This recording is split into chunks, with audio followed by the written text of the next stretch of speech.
भारत देख रहे हैं आप। और 2030 के भारत में हम लगातार नए नए चेहरे आपके सामने लेकर आते हैं और तीन मुद्दों पर बात करते हैं: गरीबी, भुखमरी और शिक्षा। आज भी इन तीन ही मुद्दों पर हम लोग बात करने वाले हैं। और आज जो चेहरा हमारे साथ मौजूद है, जिनसे हम चर्चा करने वाले हैं, उनके बारे में मैं आपको बता दूं कि ये महाराजगंज से, उत्तर प्रदेश के महाराजगंज से लोकसभा प्रत्याशी रह चुके हैं, बहुजन समाज पार्टी से ताल्लुक रखते हैं। और इनसे हम गरीबी, भुखमरी, शिक्षा की कुल मिलाकर 2030 के भारत पर चर्चा करेंगे। तो सबसे पहले तो मौसमी आलम जी, आपका बहुत बहुत स्वागत है। आप हमारे साथ इस चर्चा में जुड़े। शुरुआत करते हैं और सबसे पहला और सबसे अहम सवाल मैं आपसे बहुत बहुत पूछना धन्यवाद। चाहूंगी जी, क्योंकि जैसे कि हम 2030 के भारत पर बात कर रहे हैं, मैं आपसे जानना चाहती हूँ कि आपके नजरिए में 2030 तक आप भारत को कहाँ देखते हैं? जैसे देखिए 2030 का जो भारत है उसके लिए सबसे मेन चीज तो ये है कि जो पॉलिटिकल एजेंडे हैं, जो भी पॉलिटिशियन है, उनके एजेंडे चेंज करने होंगे। आज हम लोग देख रहे हैं तो हमको जो दिखाई देता है वो ये है कि जो भाजपा है वो सरकार बनाने के लिए सिर्फ काम कर रही है। जो कांग्रेस गठबंधन है वो अपना अस्तित्व बचाने के लिए काम कर रही है।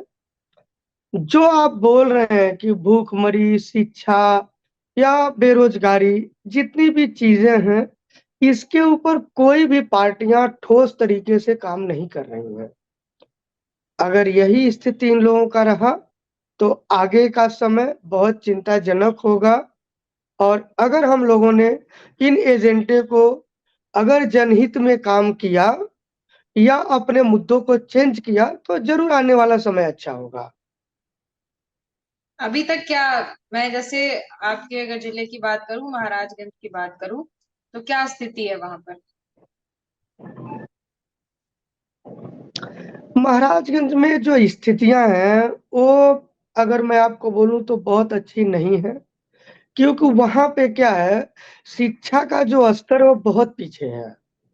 मैं अगर आप लोगों को बता दूं, सरकार अगर सही ढंग से काम करती है तो उसे क्या करना चाहिए। अगर मैं सरकार में होऊंगा कभी तो मैं जरूर इस पे काम करूंगा।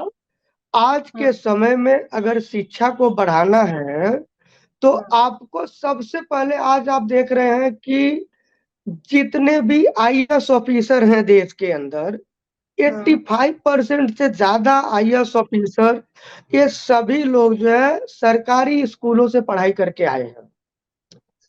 आज सरकारी स्कूलों में जो सैलरी होता है स्कूल अध्यापकों का, वो 50,000 के आसपास होता है।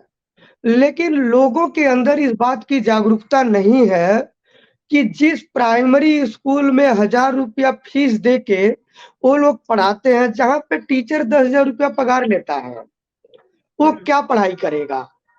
डेफिनेटली सरकारी जो स्कूल के टीचर हैं वह सिलेक्टेड हैं, बहुत अच्छे हैं। बच्चों को वहां पे भेजना चाहिए और सरकार को उसके इंफ्रास्ट्रक्चर्स को दुरुस्त करना चाहिए, तभी जाके बेहतर शिक्षा हो सकेगा। सर, आपने कहा कि सरकारी दूसरी चीज, स्कूल सर, आपने कहा सरकारी स्कूल्स जो है वहाँ के टीचर्स काफी ज्यादा अच्छे हैं और वहां पर भेजना चाहिए बच्चों को, ये बात आपने कही। लेकिन सवाल ये उठता है कि आखिर क्यों क्यों जनता सरकारी स्कूल्स पर भरोसा नहीं कर पाती? अगर हम बाहर उठ के निकले और किसी से भी बात करें तो मैं ये चीज कह सकती हूँ कि कोई भी पेरेंट अपने बच्चे को सरकारी स्कूल में भेजना नहीं चाहेगा जब तक कि उसकी बहुत मजबूरी नहीं होगी। तो आखिर ऐसी क्या वजह है? क्योंकि एक सरकारी चीज में तो जनता का भरोसा और ज्यादा होना चाहिए, लेकिन उसके मैं बावजूद सरकारी चीजों पर भरोसा नहीं हो पा रहा है। क्या जाना चाहिए इसको? मैं आपको लोगों को यही चीजें बता दे रहा हूँ जितना मैंने देखा है और जो नोटिस किया है। मैं आपको बताऊं, मैं खुद सरकारी स्कूल से पढ़ाई किया हूँ और आज एक सक्सेसफुल बिजनेसमैन हूँ। एक जमीन स्तर से चढ़ के अगर मैं हजारों करोड़ की कंपनियां बना के रखा हूँ, एक पॉलिटिकल लीडर हूँ, तो डेफिनेटली मैं काफी सक्सेस हूँ। यही चीजें अगर सरकार जो है देश के अंदर बढ़ावा देती है, इन चीजों को लोगों के अंदर जागरूकता लाती है कि 85% से ज्यादा आईएएस ऑफिसर सरकारी स्कूलों से पढ़ाई किए हुए हैं। आपको जब आप वहां पे क्या सरकारी स्कूल में सिर्फ पढ़ाई होगी, आप चीजों को समझिए। लेकिन जब प्राइमरी स्कूलों जब आपको प्राइवेट स्कूलों की बात होती है तो वहां पे सिर्फ और सिर्फ बिजनेस होता है। जब हमको हमारा फाइनेंस एडवाइजर जब बात करता है तो हमको बोलता है कि सर आप एक काम करिए, एक अच्छा सा स्कूल बनाइए, पैसा आपको बोरा भर के मिलेगा। तो आज जो मेंटलिटी है लोगों की या बिजनेसमैनों की, या इन्हीं चीजों को बढ़ावा दे रहे हैं। हालांकि अगर सरकार चाहे एक जागरूकता अभियान चलाए कि सरकारी स्कूलों में बच्चों को पढ़ाना चाहिए, तो डेफिनेटली सरकारी स्कूल में बहुत अच्छे टीचर होते हैं और बहुत अच्छी पढ़ाई हो सकती है। ठीक है। तो सर और सिर्फ जागरूकता अभियान चलाने से क्या लोग अपने बच्चों को सरकारी स्कूल में भेजने लग जाएंगे? जो सरकारी स्कूल के हालात है इस वक्त वो सुधर जाएंगे सिर्फ जागरूकता अभियान चलाने से? नहीं, उसका इंफ्रास्ट्रक्चर ठीक करना होगा। आज के समय में जागरूकता अभियान के साथ साथ में उसका इंफ्रास्ट्रक्चर ठीक करना होगा। उसमें भी और अच्छे लेवल पे टेक्नीशियन चीजें वहां पे डालनी होगी जिससे बच्चे वहां जा सके। बहुत सी चीजें देखिए हैं जो सर, आसानी से किया जा सकता है। एक चीज आपकी बात से ये समझ में आ रही है कि आप आज ये कह रहे हैं सरकार कि का सरकारी स्कूल ज्यादा बेहतर है प्राइवेट स्कूलों से, आप यही कह रहे हैं ना? तो इसमें मैं आप अभी सुबह ही एक खबर पढ़ रही थी, हालांकि 3 दिन पुरानी खबर है महाराजगंज की। उसमें आदेश दिया गया था 1 साल पहले, जो वहां पर शिक्षा के अधिकारी हैं उनको आदेश दिया गया था कि शिक्षकों के ऊपर ऑनलाइन तरीके से निगरानी रखनी है। लेकिन 3 दिन पहले की खबर ये सामने है कि शिक्षकों के ऊपर बिल्कुल भी ध्यान नहीं दिया रहा है। जो स्कूल है, सरकारी स्कूल है, शिक्षक वहां पे उपस्थित ही नहीं है, तो बच्चों को पढ़ाएंगे क्या? ये हालात है मैं आपको एक बात बता देता हूँ, आप पहले समझ लीजिए। मैडम, मैं आपको बताता हूँ, सिर्फ महाराजगंज की बात नहीं, मैं पूरे देश में घूमता हूँ। ठीक है, करीब करीब देश के सभी जिलों में घूम चुका हूँ। मैं आपको एक बड़े जिम्मेदारी के साथ एक बात बता देता हूँ। आज जो सरकार है पूरी तरह से करप्ट सरकार है, और इनके जो लोग हैं वह अधिकारियों को उनके स्तर पे काम नहीं करने दे रहे हैं। जितने प्राइवेट स्कूल हैं ये किसके हैं? बीजेपी के लोगों के हैं। पुराने जो है वो कांग्रेस के लोगों के हैं, और जो गठबंधन में लोग जुड़ रहे हैं उनके हैं। तो उनको जब अच्छी फंडिंग आ रही है तो अधिकारियों को काम ही नहीं करने दे रहे हैं। जब आप अधिकारियों को काम ही नहीं करने दोगे तो फिर जो है आपको सरकारी स्कूलों का इंफ्रास्ट्रक्चर कैसे ठीक होगा? आपको मैं बता रहा ऑपोजिशन क्या हूँ, कर आप रहा है मेरे सर को वहां पे? गलत साबित कर दीजिए। आज देश के अंदर सरकार तो 85% देखिए कुछ काम कर नहीं रही है, कहाँ पे? मान लीजिए ऑपोजिशन का भी तो कुछ भूमिका है ना। ऑपोजिशन क्या कर रहा है, विपक्षी दल क्या कर रहा है? अरे भाई, ऑपोजिशन कौन है? ऑपोजिशन भी तो वही है भाई। 10 साल तुम शासन करो, अगले साल मैं शासन करूंगा। देश मतलब के मिली अंदर भगत जो करके शासन जनता को है बेवकूफ वो बना क्या है? रहे 10 साल हमारा, 10 साल तुम्हारा। बिल्कुल कि जनता को बेवकूफ बना रहे हैं। आज के समय में देश के अंदर एक बड़े क्रांति की जरूरत है। आज देश में एक बहुत बड़े क्रांति की जरूरत है इन दोनों पार्टियों को बाहर निकालने के लिए। और मैं जरूर इसमें कोशिश करूंगा, और बहन जी भी बहुत अच्छे से इस स्किल के ऊपर काम कर रही हैं। आने वाले समय में हम लोग इसको बेहतर बनाने की कोशिश करेंगे। आप अगर न्यूज में अभी किसकी सुने बात कर रहे होंगे, हैं आप? नाम ले पाएंगे क्या? बहन जी किस को बहन डिनोट मतलब बहन कुमारी मायावती जी की बात कर रहा हूँ। मैं बहुजन समाज मायावती जी पार्टी ने का। भी, सर देखिए बुरा मत मानिएगा, मायावती जी ने भी जब राज किया था उस वक्त के भी हालात आप बहुत बेहतरीन तरीके से जानते हैं। मैडम, मायावती जी तो अगर खुद आप मैं आपको बताता हूँ, आप मेरे स्टेटमेंट सुन लीजिए जो चुनाव प्रचार के समय में मैंने इस्तेमाल किए हैं। मैं आपको बता देता हूँ, बहन कुमारी मायावती जी ने हर गांव में प्राइमरी स्कूलों को बढ़ावा दिया था। आपको अच्छी तरह से बात पता होगा। वो इसलिए दिया क्योंकि आज क्या हो गया जानती हैं आप? आज सरकारी स्कूल जो है ग्राम प्रधान के रिश्तेदारों के लिए अलर्ट है। शादी के लिए आपको फंक्शन करना है तो आपको सरकारी स्कूल में करना है। नेताओं का कोई फंक्शन करना है तो सरकारी स्कूल में करना है। तो यह सभी चीजें, इसके लिए तो स्कूल नहीं बने थे। स्कूल तो शिक्षा के क्षेत्र को बढ़ावा देने के लिए बने थे। आज जो है बिल्कुल सर आज जो है, जो सच्चाई है जमीन की, आज आप लोग उसको दिखाइए। मैं आप लोगों का बहुत बहुत धन्यवाद देता हूं कि आज आप भूखमरी शिक्षा के ऊपर आप बात कर रही हैं। मैं आपको भूखमरी की बात बता दूं, भूखमरी कहाँ से आती है। सबसे पहली चीज है भूखमरी कहाँ से। आज भाजपा बोलती थी कि मैं आपको 5 किलो राशन दे रहा हूं, कांग्रेस ने उसको जवाब दिया कि मैं 10 किलो राशन दूंगा। मैं आपको बड़े जिम्मेदारी के साथ बता दूं, हमारे यहाँ जो गांव की औरतें होती हैं वो 5 से 10 किलो राशन भीख मांगने वाले भिखारी को दे देती हैं। अब जब इनको राशन देके वो उलझा रहे हैं, शिक्षा इनको दे नहीं रहे हैं, चीजों की महंगाइयां बढ़ा रहे हैं। जब आदमी कोई भी बच्चा जब शिक्षित नहीं होगा तो वो उसका डेवलपमेंट ही नहीं हो सकता है। डेवलपमेंट होने से हर चीजों को हम आसानी से कर सकते हैं। नीति आयोग की एक रिपोर्ट सामने आई है, मैं आपको बता रही हूँ सर। नीति आयोग की एक रिपोर्ट सामने आई है, उसमें महाराजगंज को प्रथम स्थान मिला है। 5 वर्षों में सरकार ने 3,42,72,000 लोगों को गरीबी से निकाला है। तो मतलब अब क्या माने इसको, ये बताइए।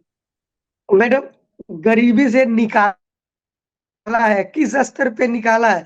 गरीबी से नहीं निकाला, गरीबों को ही निकाल दिया है। ठीक है, तो कहाँ चले आप गए लोग सब? कुछ चीजें मतलब समझिए। महाराजगंज से हम सारे लोग गरीब राशन हट की गए। दुकान, मैडम सुनिए, नहीं, मैं आपको बताता हूँ क्या है, गरीबों को कैसे हटाया है आपको मैं बताता हूँ। राशन की दुकान पे 100 रुपए का राशन लेने के लिए 50 रुपए का पेट्रोल डाल के बाइक लेके आदमी जाता है राशन लेने को। आप समझ रहे हैं इस बात को? बाइक लेके 50 रुपए का तेल डाल के आदमी 100 रुपए का राशन लेने के लिए राशन की दुकान पे जाता है। इन्होंने क्या किया, उन लोगों के ऊपर राशन देना शुरू किया जो भाजपा के कार्यकर्ता थे, जो इनके लिए दलाली करते हैं। इन लोगों के नामों को डाल दिया और गरीबों को हटा दिया। अच्छा, मतलब सर आप ये कह रहे हैं कि गरीबी सरकार खत्म नहीं हुई। मतलब आप ये मान रहे हैं ना कि सरकार ने कुछ नहीं किया। आपको सरकार का क्या काम दिखाई देता, आप मेरे को बता दीजिए। मुझे महंगाई के अलावा कुछ भी नहीं दिखता है। मतलब आप ये मान रहे हैं कि सरकार ने जनता के भले के लिए आज भी सरकार ने ना पक्ष ने ना विपक्ष ने, ये चीज आप कह रहे हैं ना। आपने ये कहा था कि ऑपोजिशन और जो सरकार सत्ता में बैठी है दोनों मिलकर के काम कर रहे हैं। 10 साल आप 10 साल में, है ना, ये चीज, ये आपके शब्द थे। मैं मतलब मानू इस चीज को, है ना? ऐसे ही है ना मैडम, ऐसे ही है बिल्कुल।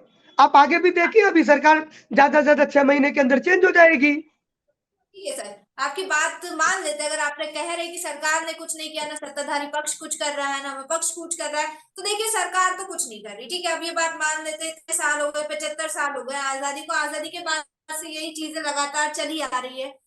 कोई भी सरकार आए, धरातल पर काम होते हुए दिखाई नहीं दे रहा। तो सरकार पर तो एक तरह से मुझे लगता है कि हमें आंख बंद करके डिपेंड रहना छोड़ देना चाहिए ना। फिर अगर सरकार कुछ नहीं कर रही है तो फिर आम जनता क्या कर रही है? अगर मैं आपसे पूछूं, जैसे आपने कहा कि आपका करोड़ों का बिजनेस है ना, करोड़ों की कंपनियां आपने खोल रखी है, मैं तो आपके द्वारा मैं आपको आपके हाँ, द्वारा इस दिशा में मैं अब भी जाएगा। मैं हाँ, मैं आपको बता देता हूँ।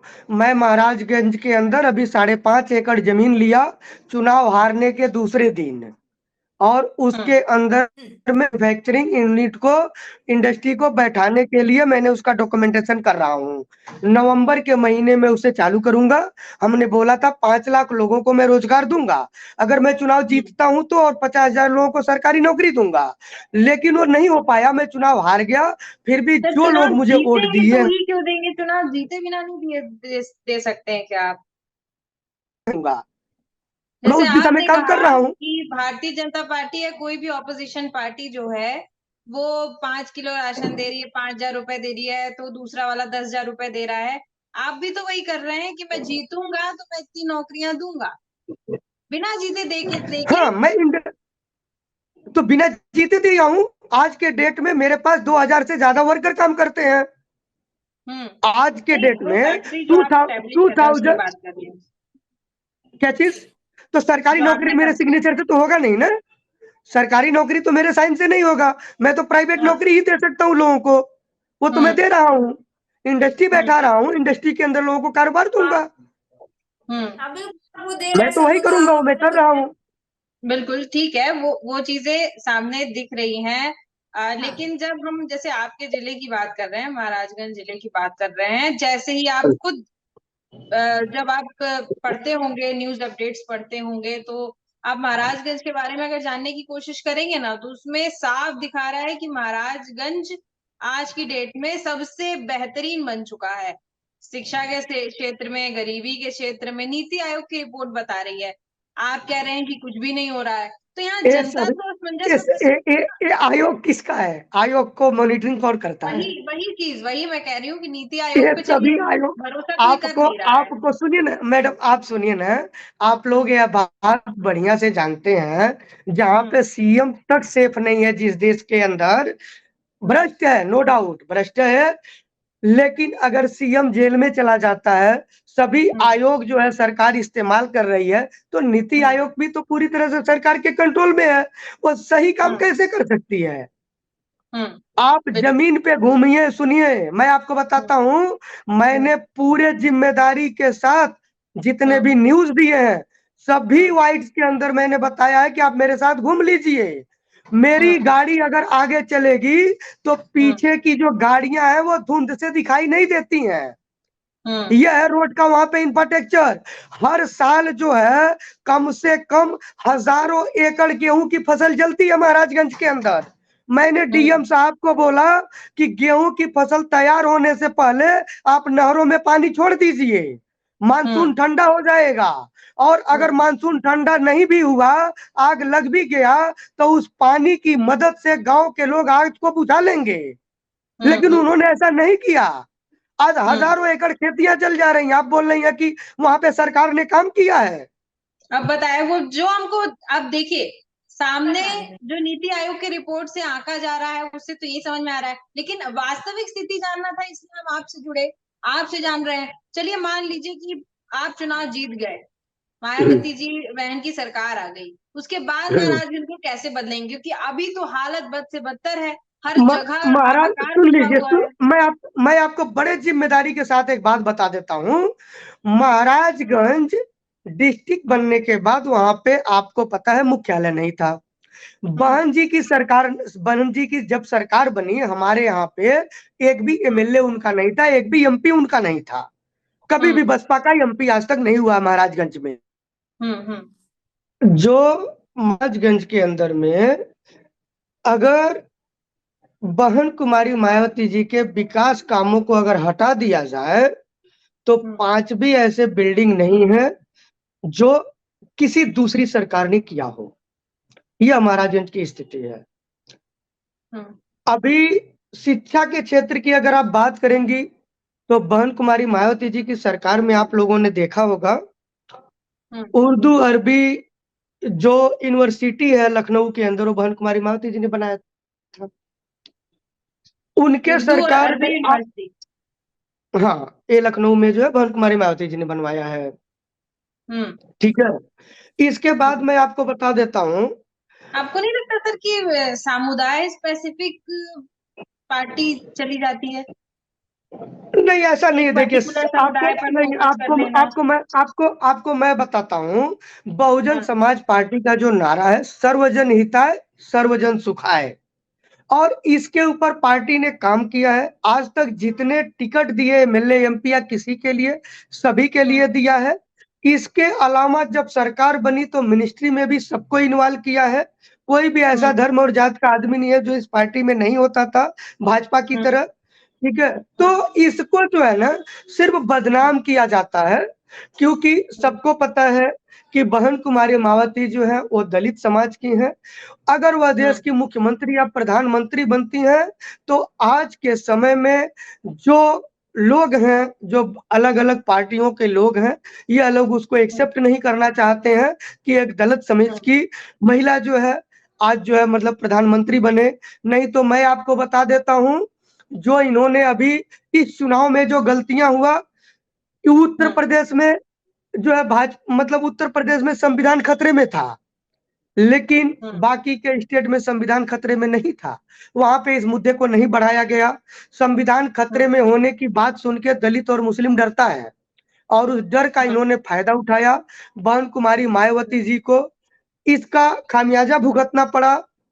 हम लोगों ने बहुत मेहनत किया, लेकिन उस मेहनत के साथ साथ में संविधान के खतरे का जो डर था लोगों के अंदर उसको निकाल नहीं पाए। लेकिन आज वह सभी वोटर इस बात से पछता रहे हैं कि उनसे गलती हुई है। आगे चल के वो सभी लोग हमारे साथ हैं। आगे हम लोग 2027 में बहुत अच्छा करेंगे। आज आप देख रही होंगी, कल कल परसों का एक मोदी जी का एक ये था, माननीय प्रधानमंत्री जी ने बताया कि अगर स्टाफ टाइम पे ड्यूटी नहीं आता है तो उसका आधा हाजिरी लगाया जाएगा। तो भी आपने कुछ न्यूज़ नहीं हो देखा रहा है सर रहेगा। वहाँ पे। नहीं, सुन तो भी तो लीजिए, कुछ नहीं हो रहा है। मैडम सुन तो लीजिए, पूरी बात तो सुन लीजिए। आधा हाजिरी देने की बात उन्होंने किया, लेकिन आपको पता होगा जब बहन कुमारी मायावती जी की सरकार थी, आपका पूरे स्टेट के अंदर 10 बजे की ड्यूटी है तो ऑफिसर जो है 9:30 बजे गेट पे खड़ा मिलता था। ये था बहन कुमारी मायावती जी का सरकार चलाने का तरीका। अच्छा, तो आप समझिए। चलिए, आप मायावती जी की बहुत तारीफ कर रहे हैं। मैं एक चीज आपसे जानना चाह रही हूँ कि बहुत पढ़ी लिखी हैं, आपने तारीफ की, बहुत अच्छा काम भी करती हैं, तो भी भाषण देते वक्त तो पढ़कर भाषण देती हैं, इसके पीछे की क्या वजह है? देखिए क्या होता है, उनका जो भाषण है, स्पीच देना, लिख के बोलना, दरअसल क्या होता है कि बहुत से लोग ऐसे होते हैं जो बात करते करते थोड़ी सी बातें इधर उधर जाती है और लाइन अप नहीं हो पाता है। तो बहन कुमारी मायावती जी की सोच एकदम क्लियर है कि जो हमारा संदेश लोगों के पास जावे वह पूरी तरह से निरीक्षण करके ही जावे, कोई गलती न हो। उन्होंने डॉक्यूमेंटेशन को बहुत ज्यादा प्रायोरिटी दिया हुआ है शुरू से लेके आज तक, और इसीलिए वह जो डॉक्यूमेंटेशन पे भरोसा करती हैं और वह देखकर बोलती हैं। सर, आप चुनाव लड़े थे ना इस बार, हम्म। तो हार गए, हाँ तो जीत क्यों नहीं पाए? सर, काम किए होते तो जीत जाते। मैडम, काम आदमी कैसे करेगा? आप पहले समझ लीजिए, मेरे यहाँ पे काम करने के लिए कैसे तो पहले करेंगे? मैं आपको बता रहा हूँ ना, मुझे महाराजगंज जिले में काम करने के लिए तो पहले मुझे कमाना पड़ेगा ना, और कमाने के लिए महाराजगंज में इंडस्ट्री नहीं है। इस वजह से आप मुझे ही मुंबई जाना पड़ा। और जब मैं मुंबई जाके कमाया तो कमाने के बाद अब वहां पे जो खर्चा है वो मैं कर रहा हूँ। मायावती जी ने तो बहुत काम किया पहले का, तो आपको तो मेहनत करने की जरूरत ही नहीं पड़नी चाहिए ना। आपको बताए ना, लोग गुमराह हो जाते हैं ना, जनता जो है गुमराह होती है, उनको आसानी से लोग गुमराह कर लेते और हैं। गुमराह कौन करता है सर? जो चोर बदमाश लोग हैं वही लोग करेंगे। गुमराह आपको पार्टियां ही अच्छी तरह से करती हैं। पता होगा। ईमानदार आदमी कभी किसी को गुमराह नहीं करता। आप बढ़िया से बात को समझ लीजिए, आप कह साइकोलॉजिकल चीजें हैं। आप कह रहे जनता गुमराह हो जाती है। इस बार उत्तर प्रदेश का जो लोकसभा चुनाव का नतीजा आया है उसमें साफ समझ आ रहा है कि जनता को गुमराह किया गया है या नहीं। ऐसे कैसे आप कह रहे हैं जनता गुमराह हो जाती है? नहीं नहीं, गुमराह तो हुई है, पूरी जनता जो है गुमराह हुई है। कैसे गुमराह आपको संविधान का डर दिखाया गया, जबकि जो पार्टी संविधान की डर दिखा रही है, आपको अच्छी तरह से पता होगा कि कम से कम करीब करीब 100 टाइप ऑफ जो है ना संविधान में छेड़छाड़ कांग्रेस सरकार में 70 साल में किया गया है, जबकि भाजपा के सरकार में 10 बार छेड़छाड़ किया गया है। फिर भी संविधान का खतरा दिखा रहे हैं वो लोग। वो ठीक है तो सर, आप चलिए, अब बताइए। मैं मान ली कांग्रेस पार्टी खराब है, भारतीय जनता पार्टी खराब है। मैं एक चीज आपसे जानना चाहूंगी, आज की डेट में अगर बहुजन समाजवादी पार्टी को पूरा देश संभालने का जिम्मा मिल जाए तो क्या आपको लगता है कि आपकी पार्टी पूरा देश संभाल पाएगी? क्या उस लेवल पे मैं, पहुंच चुकी है कि पूरा देश संभाल मैं, पाएगी, और भी मैं, पार्टियां काम नहीं कर पा रही हैं उससे भी अच्छा आप काम करके दिखाएंगे? मैं आपको 100% पूरी जिम्मेदारी के साथ और पुरानी सरकार चलाने के नतीजों को सामने रखकर आपको बता सकता हूं कि बहन कुमारी मायावती जी से बेहतर सरकार चलाने के लिए हिंदुस्तान में कोई लीडर है ही नहीं। सर, सभी पार्टी के नेता यही बोलते हैं। देखिए, आप मैडम आपने पार्टी के देखा नेता हैं होगा, तो ऐसे ही मैडम तारीफ कर रहे मैडम हैं। आपने आपने 2007 के बाद से जो बसपा की सरकार जब रही है तो आपने देखा होगा कि किस तरह का गवर्नेंस था देश के अंदर, स्टेट के अंदर। एक भी दंगे फसाद नहीं हुए, कोई जातिवाद नहीं हुआ, सभी धर्म के लोगों को सम्मानित किया गया। हर क्षेत्र में जो प्राइमरी स्कूल है उनको हर गांव में बनाया गया। दलितों का पूरा सम्मान होता था। जनता विश्वास ही नहीं कर रही है ना इस बार के चुनाव में, फिर आपको मिल गई होती सीटें, क्यों नहीं मिल पाई? आप समझिए, सीटें नहीं मिलना। भारतीय जनता पार्टी कहते हैं ना कि गुमराह किया गया। भारतीय जनता पार्टी का राम मंदिर के नाम पे लोगों का वोट, लेकिन आप देखिए युवा वोटर हमेशा उसी को वोट देगा जिसको समझ पाएगा कि नहीं हमारे लिए काम कर रहे हैं। आपने भारतीय जनता पार्टी को देखा उत्तर प्रदेश में कैसे डगमगाई बीजेपी की स्थिति। मैं ये कह रही हूँ कि जनता को कोई गुमराह नहीं कर सकता। अगर जनता को विश्वास हो गया कि हमारे लिए मायावती जी ऐसा कर सकती हैं, तो मायावती जी को पहले कुछ करके दिखाना होगा। जैसा आप कह रहे हैं कि और कितना आप बताइए मुझे, और कितना दिखाने की जरूरत है? 4 बार सीएम रही है, 4 बार सीएम। जनता जो है, जनता अगर नहीं चुनी है तो उसमें जो है ये चोर बदमाश लोग जो है, इन लोगों ने उनका मिसयूज किया, उनको गुमराह किया। आप समझिए ना चीजों को। संविधान का खतरा है क्या? आप जो पढ़ी लिखी हैं, आप संविधान को जानती हैं। संविधान बदला जा सकता है क्या देश का?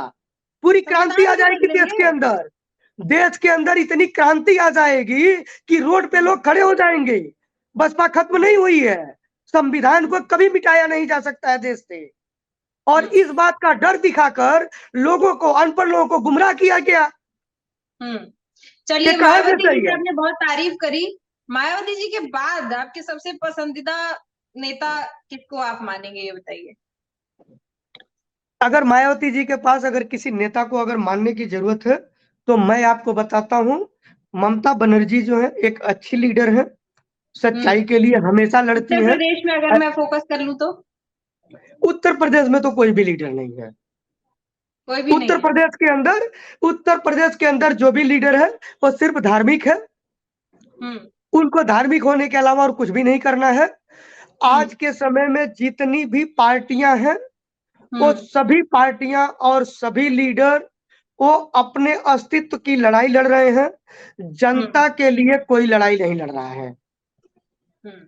जमीन के ऊपर कोई भी जनता की लड़ाई नहीं। आप लोग जीते और जनता के लिए बहुत कुछ करें। मैं आपको यकीन दिलाता हूं, आने वाले समय में मैं जरूर जीतूंगा। और सभी नेता दिलाते हैं। बहुजन समाज पार्टी को पूरी मजबूत करूंगा और देश के अंदर उसको हर जगह पे ज्यादा से ज्यादा सीटें जितवा के सरकार में लाऊंगा। योगदान दे पाएंगे, मुझे ये बता दीजिए। किसमें? 2030 के भारत के लिए आप क्या योगदान कर पाएंगे अपनी? देखिए, 2030 के भारत के लिए मैं सरकार को चिट्ठियां लिख रहा हूं कि आप लोग सरकारी स्कूलों के इंफ्रास्ट्रक्चर को डेवलप करिए जिससे शिक्षा बेहतर हो। बताइए सर, सरकार को साइड हटाइए, अभी सरकार तो कुछ नहीं कर रही। इंडिविजुअल जो है, आप समझ लीजिए, मैं एक इंडस्ट्रियलिस्ट हूँ, मैं इंडस्ट्री को बढ़ावा दूंगा। और इसके अलावा जो मेरे पार्टी के लोग हैं या जितने भी हैं उनकी सदस्यता बढ़ाई जाएगी, उसके ऊपर काम किया जाएगा। इनके लिए अलग से अभी लीगल एडवाइजर रखे जाएंगे। सरकारी अनुदान। पार्टी के लोगों के बारे में नहीं जानना चाह रहा, आम जनता के बारे में जानना चाह रहा। आम जनता के लिए आप क्या करेंगे? मैं आपको तो बताया, मैं जनता के लिए जो है मैं कल्चरल चीजें भी करता हूँ, मैं मूवी बनाता हूँ। तो एक थोड़ा सा अपना कैमरा ठीक कर लीजिए, आपका क्या आधा फेस आ रहा है फ्रेम में। जी मैडम, बताइए। ठीक है, हो गया अभी। देखिए, आपको मैं बता देता हूँ, हमारा जो जिम्मेदारी जनता के लिए है वो वही है कि ज्यादा से ज्यादा मैं एम्प्लॉयमेंट को बढ़ावा दूं, लोगों को रोजगार मिले, जिससे लोगों को रोजगार मिले। और शिक्षा के क्षेत्र में मेरा एक फाउंडेशन है, मासमे फाउंडेशन, जो हायर एजुकेशन के लिए फंडिंग करता है। एक्सीडेंटल मेडिकल प्रॉब्लम्स के लिए मैं कुछ हॉस्पिटल्स के साथ बात कर रहा हूं कि अगर कोई भी हॉस्पिटल है जो एक्सीडेंट हो रहे हैं उनको इमीडिएट बेसिस पे उनका इलाज किया जाए। अगर वह तुरंत पैसे नहीं देता है तो उसके लिए मेरे फाउंडेशन का चेक बैंकों के पास होगा। बिटवीन 7 डेज पेमेंट नहीं मिलने से वो मुझसे रिकवर कर सकते हैं। मैं इसके ऊपर भी काम कर रहा हूँ, क्योंकि एक्सीडेंट एक ऐसी चीज है, एक मिनट का जो समय महत्वपूर्ण होता है आदमी का जान बचाने के लिए। बिल्कुल ठीक है। तो मैं मतलब इस हम तरह का आपकी भी तरफ से सोशल ये वर्क में उम्मीद काम करें कर रहा कि हूँ। आप जो बेरोजगारी है उसको खत्म करने में आपका 2030 में ये बहुत बड़ा योगदान रहेगा, यह मान के चलते हैं। जी बिल्कुल मैडम, जरूर होगा। मैं आपको यकीन दिलाता हूँ 2030 तक कम से कम 50,000 के आसपास वर्कर हमारे साथ होंगे। चलिए, बहुत जी बढ़िया सर, बहुत बढ़िया है। बहुत बहुत धन्यवाद सर हमारे साथ जुड़ने के लिए। बहुत बहुत धन्यवाद जी सर मैडम, आपका। 2030 में धन्यवाद। आपने यकीन दिलाया, 2027 में आपने कहा है कि आप जरूर जीतेंगे, ऐसा आपने यकीन दिलाया, तो 2030 में आप 2027 में मैडम मैं नहीं जीतूंगा, कि मैं चुनाव नहीं लड़ूंगा। आप समझ लीजिए, पार्टी जरूर जीतेगी और पार्टी को जिताने के लिए मेरा जितना योगदान की जरूरत है मैं जरूर करूंगा। चलिए बिल्कुल ठीक है। सर, फिर जुड़ेंगे हम, फिर आपसे चर्चा की जाएगी 2030 में, और जैसा आपने कहा है कि आप ये योगदान देंगे तो आपसे बात की जाएगी उस वक्त। अभी आपका बहुत बहुत धन्यवाद, आप हमारे साथ जुड़े और तमाम चर्चा की आपने। धन्यवाद सर। धन्यवाद सर, धन्यवाद। तो जिस तरह से आपने देखा, मोहम्मद मौसमी आलम जी हमारे साथ जुड़े थे महाराजगंज उत्तर प्रदेश से, कई सारी बातें की, और हालांकि उनके द्वारा कहा गया है कि 2030 तक इंडस्ट्रियलाइजेशन के क्षेत्र में और बेरोजगारी दूर करने के क्षेत्र में वो कई सारे कार्य करेंगे। तो 2030 में उनसे फिर मुलाकात होगी और उनसे बात होगी, और हम फिर लौटेंगे आपके सामने ऐसे ही कुछ नए चेहरे लेकर, और उनसे भी इन्हीं मुद्दों पर बात होगी कि आखिर 2030 में देश की स्थिति क्या होगी, और जो खुशहाल देश है, जो 2030 के भारत का सपना है, वो कैसे साकार होगा।